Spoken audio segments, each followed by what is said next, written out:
AC system से पूरी दुनिया तक इलेक्ट्रिसिटी पहुंचाने और उस टाइम के 25 सबसे इंपॉर्टेंट इन्वेंशंस करने के बाद भी टेस्ला नहीं रुके और उन्होंने आने वाले सालों में कई और ऐसे इन्वेंशंस किए जिसने लोगों की जिंदगी और आसान बना दी। उन इन्वेंशंस और टेस्ला की लाइफ के एंड को जानने के लिए इस वीडियो को बिल्कुल एंड तक देखना, तभी आप दुनिया के सबसे बड़े साइंटिस्ट निकोला टेस्ला की स्टोरी पूरी तरह से जान पाएंगे और ये भी कि क्यों उन्हें इतने कम लोग जानते हैं।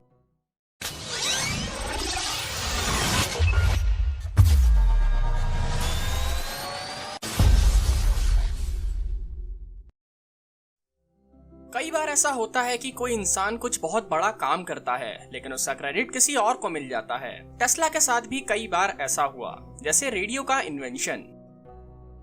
आज तक ऐसा माना जाता है कि रेडियो का इन्वेंशन ग्लामा मार्कोनी ने किया था, लेकिन असल में उनका काम निकोला टेस्ला की रिसर्च पर बेस्ड था।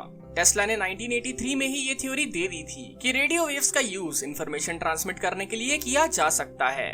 1898 में टेस्ला ने एक छोटी बोट को रेडियो वेव से कंट्रोल करके दिखाया था। इसे उन्होंने टेली ऑटोमेशन नाम दिया था। आज के टाइम में बोट को रेडियो वेव से कंट्रोल करना बहुत नॉर्मल बात लगती है, लेकिन 1898 के लोगों के लिए इस बात पर यकीन करना बहुत मुश्किल था। इस इवेंट से लोग इतना शॉक्ड हो गए थे कि वो टेस्ला को मजिशियन यानी जादूगर तक मानने लगे थे। जब Markovnikov first radio message transmit करके दुनिया भर में फेमस हो गए, तब टेस्ला ने कहा कि मार्कोनी एक अच्छे आदमी हैं। वो टेस्ला के 17 पेटेंट्स यूज कर रहे थे, लेकिन टेस्ला ने उन्हें नहीं रोका। फिर आता है एक्स-रेस का इन्वेंशन। विल्हेम रॉन्गटन को एक्सरे का इन्वेंटर माना जाता है, लेकिन रॉन्गटन से पहले ही टेस्ला ने एक्स-रेस डिस्कवर कर ली थी। इनफैक्ट दुनिया की सबसे पहली एक्सरे फोटो भी टेस्ला ने ही ली थी। विल्हेम के एक्सरे की डिस्कवरी को क्लेम करने के बाद ऐसा माना जाता था कि एक्सरे से ब्लाइंडनेस यानी अंधापन भी दूर किया जा सकता है, लेकिन टेस्ला ने लोगों को वार्निंग दी कि एक्सरेस खतरनाक भी साबित हो सकती हैं। टेस्ला की वार्निंग के बाद भी एडिसन ने एक्सरेस के साथ कई एक्सपेरिमेंट्स किए। उन्होंने अपने एक एम्प्लॉय के ऊपर एक्सरे एक्सपेरिमेंट्स किए, जिसकी बाद में कैंसर से मौत हो गई। और केवल अपने एम्प्लॉयज ही नहीं, एडिसन ने एक्सपेरिमेंट्स में खुद की आंखों में भी एक्सरे बीम शूट की थी। 1903 में जब एडिसन से एक्सरेस के बारे में पूछा गया तो उसने एक्सरेस के बारे में बात करने से मना कर दिया और कहा कि उन्हें एक्सरेस से डर लगता है। Number 3, large scale hydro electricity. Tesla ने नाइग्रा फॉल पर दुनिया का पहला हाइड्रो इलेक्ट्रिक प्लांट बनाया था, जो इतना पावरफुल था कि एक पूरे शहर की बिजली जनरेट कर सकता था।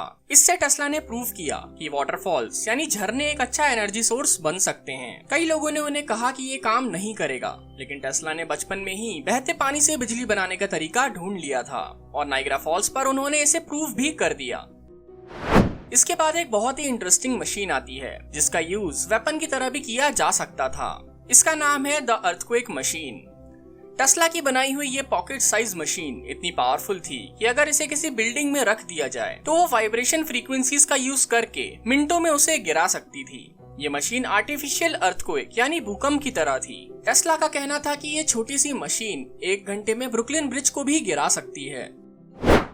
टेस्ला ने अर्थ की रेजोनेंट फ्रीक्वेंसी भी पता लगा ली थी, लेकिन इसके 50 सालों बाद टेक्नोलॉजी इतनी एडवांस हो पाई कि साइंटिस्ट ने खुद रेजोनेंट फ्रीक्वेंसी का पता लगाकर टेस्ला की डिस्कवरी को मैच किया। और लास्ट है द टेस्ला टावर। इससे पहले के सभी इन्वेंशन सच्चाई में बदल पाए थे, लेकिन निकोला टेस्ला का सबसे बड़ा प्रोजेक्ट एक फेलियर था, जो अब एक टेस्ला लेजेंड बन चुका है। मैं बात कर रहा हूँ वार्डेनक्लेफ टावर के बारे में, जिसे टेस्ला टावर भी कहा जाता है। ऐसा माना जाता है कि टेस्ला टावर से अर्थ के आयनोस्फीयर का यूज करके टेस्ला पूरी दुनिया तक फ्री इलेक्ट्रिसिटी पहुंचाना चाहते थे, लेकिन इस प्रोजेक्ट के फाइनेंसर जेपी मोर्गन ने इसे बंद कर दिया जब उन्हें पता चला कि इससे उनकी कुछ कमाई नहीं होगी। लेकिन ये पूरी तरह से सच नहीं है। टेस्ला ने खुद ये प्रोजेक्ट मोर्गन को बेचा था ताकि वो इसे वायरलेस कम्युनिकेशन टावर की तरह यूज कर पाए, न कि इलेक्ट्रिसिटी बनाने या ट्रांसमिट करने के लिए। लेकिन ये प्रोजेक्ट कभी पूरा हो ही नहीं पाया और मॉडर्न साइंस का भी मानना है कि अगर टेस्ला स्टार से एनर्जी ट्रांसमिट करने की कोशिश करते तो ये पॉसिबल नहीं हो पाता। इसे टेस्ला का सबसे बड़ा फेलियर माना जाता है और इसी के साथ टेस्ला के अंत की शुरुआत भी हुई थी। टेस्ला एक बहुत ही सेल्फलेस साइंटिस्ट थे और उन्होंने अपनी पूरी जिंदगी भी ह्यूमैनिटी के लिए कुछ अच्छा करने में लगा दी थी।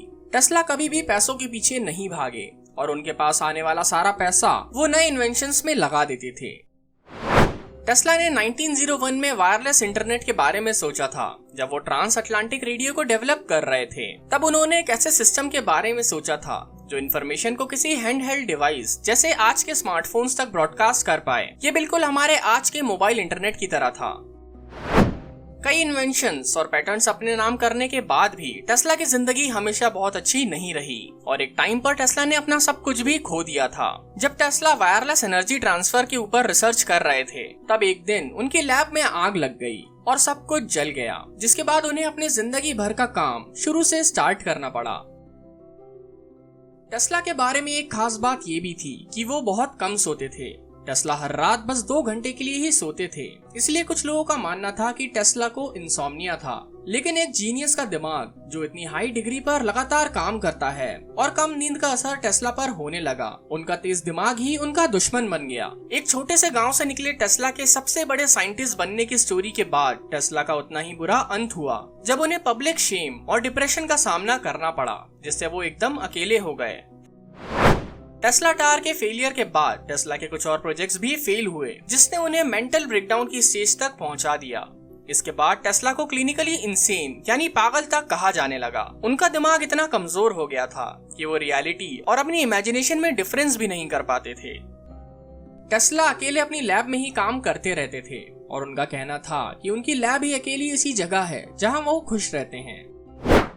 टेस्ला ने अपने आखिरी इंटरव्यू में बताया था कि उनके साथ हमेशा एक सफेद कबूतर रहता है। वो जहां भी जाते हैं वो कबूतर हमेशा उनके साथ ही रहता है और वो उसे बहुत प्यार करते हैं। इससे लोगों को उनकी मेंटल कंडीशन के बारे में पता चला। टेस्ला ने अपनी लाइफ में 100 से ज्यादा पेटेंट्स हासिल किए और 700 से ज्यादा इन्वेंशंस किए, लेकिन इसके बाद भी वो एकदम गरीब थे। टेस्ला ने अपनी जिंदगी के आखिरी साल होटल न्यूयॉर्कर के एक रूम में काम किया, जहां 1943 में उनकी मौत हो गई। उस टाइम पर उनके पास अच्छा खाना तक नहीं था। आप में से कई लोग सोच रहे होंगे कि आखिर ऐसा कैसे हुआ, कैसे इतना बड़ा साइंटिस्ट इतना गरीब हो गया। ये सच है कि टेस्ला दुनिया के पहले बिलियनियर भी बन सकते थे, लेकिन उन्हें पैसों से मतलब ही नहीं था। ये है उसका एग्जाम्पल। वॉर ऑफ करेंट्स के बाद वेस्टिंगहाउस कंपनी दिक्कत में थी और वो लगभग बंद होने वाली थी। तब वेस्टिंगहाउस ने टेस्ला से रिक्वेस्ट की थी कि वो कुछ टाइम के लिए एसी करंट की पेटेंट रॉयल्टीज लेना बंद कर दें ताकि कंपनी बच पाए। तब उनकी रिक्वेस्ट पर टेस्ला ने तुरंत ही रॉयल्टी कॉन्ट्रैक्ट फाड़ दिया। इससे टेस्ला को आज की करेंसी में $300 बिलियन का नुकसान हुआ था। टेस्ला का कहना था कि वो खुश थे कि वेस्टिंगहाउस ने उन पर तब भरोसा किया जब बाकी लोगों ने उन्हें रिजेक्ट कर दिया था। उनके लिए दुनिया को बेहतर बना पाना ही सबसे बड़ा रिवॉर्ड था। टेस्ला के पास आया सारा पैसा उनके फेल्ड प्रोजेक्ट्स में खर्च हो गया था, जैसे टेस्ला टावर में। टेस्ला के आइडियाज और इन्वेंशंस ने अमेरिका को 20th सेंचुरी में एक इंडस्ट्रियल नेशन बनने में मदद की, लेकिन उनकी इन्वेंट की गई कई चीजें आज भी दुनिया भर में यूज होती हैं। लेकिन फिर भी दुनिया में बहुत कम लोग उनके बारे में जानते हैं, क्योंकि टेस्ला को प्रॉफिट, फेम और फॉर्चून जैसी चीजों से फर्क ही नहीं पड़ता था। वो बस इस दुनिया को बेहतर बनाना चाहते थे। इसीलिए उस टाइम के कई बिजनेसमैन ने टेस्ला के नेचर का फायदा उठाया और अमीर हो गए। लेकिन ये फैक्ट कोई भी नहीं बदल सकता कि आज हम जिस दुनिया में रह रहे हैं और जो जिंदगी जी रहे हैं, वो निकोला टेस्ला की वजह से ही पॉसिबल हो पाई है। तो ये थी निकोला टेस्ला की लाइफ स्टोरी। उम्मीद है ये वीडियो आप लोगों को पसंद आया होगा और इससे कुछ न कुछ सीखने के लिए जरूर मिला होगा। अगर आप लोगों को ये वीडियो पसंद आया तो लाइक जरूर करें। ऐसे ही और इंटरेस्टिंग फैक्ट वीडियोस के लिए सब्सक्राइब करें फैक्ट्सट्रक।